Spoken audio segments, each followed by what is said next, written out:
Okay, so what I have done currently as a base start, I've created a fuel pickup blueprint, which is very simple.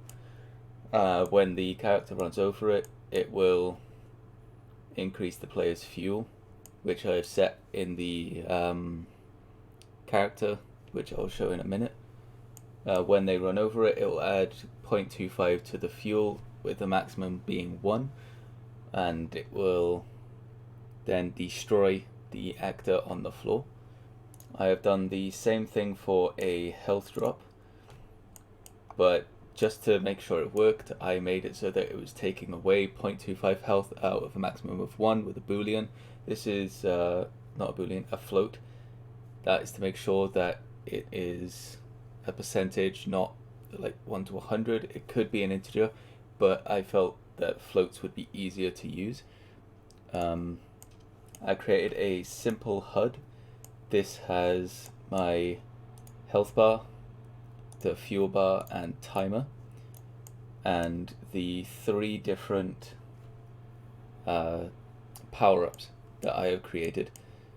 If we go from here, we can then go into my character, and you can see that over here we've created the player health starting at a maximum of 1.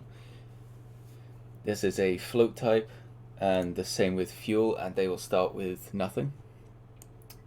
If we go down here, we have the input action of speed boost.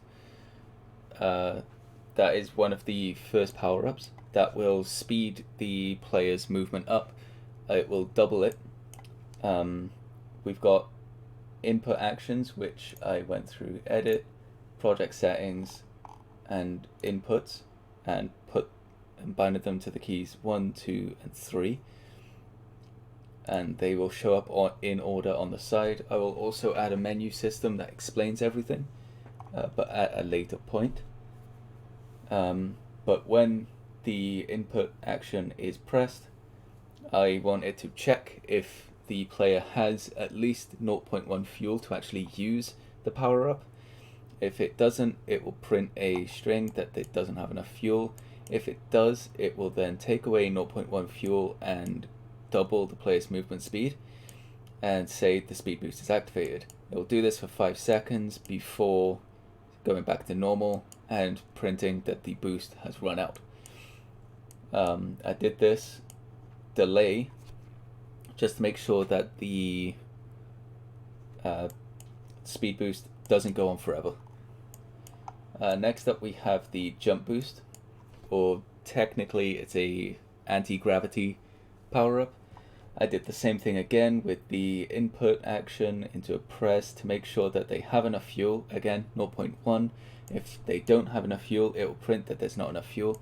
If they do, it'll take away 0.1, and then set the gravity scale to 1 because the default gravity in Unreal Engine is 2. And then it will say that the jump boost is activated for 5 seconds, and then it will go back to the gravity scale of 2, back to normal, and say that the jump boost is over. Finally, we have the slow motion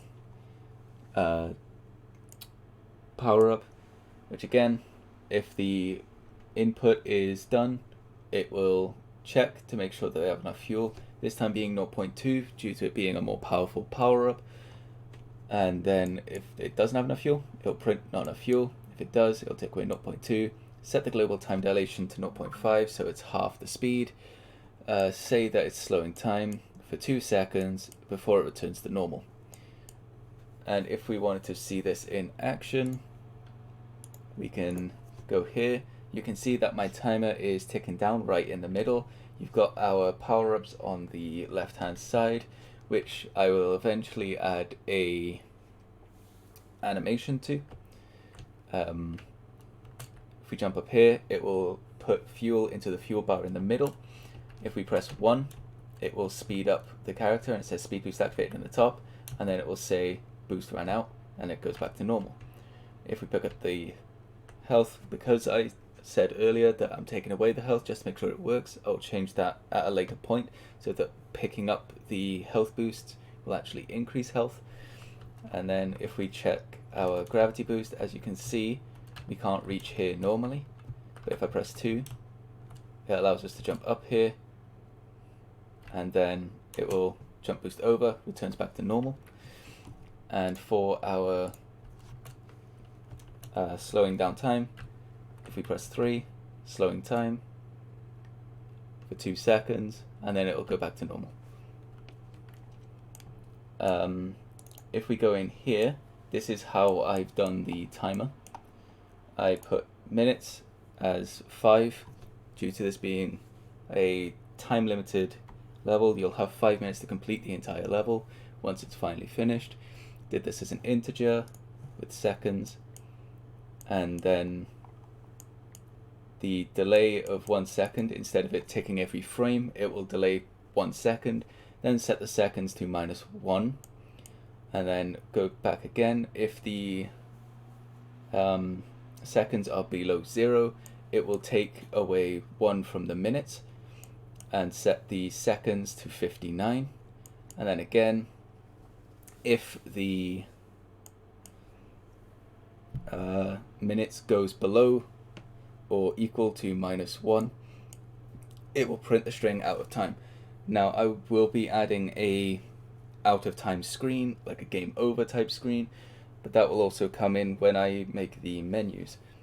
And apart from that, that's really all I have for now, but I will keep you updated with anything extra that I have done.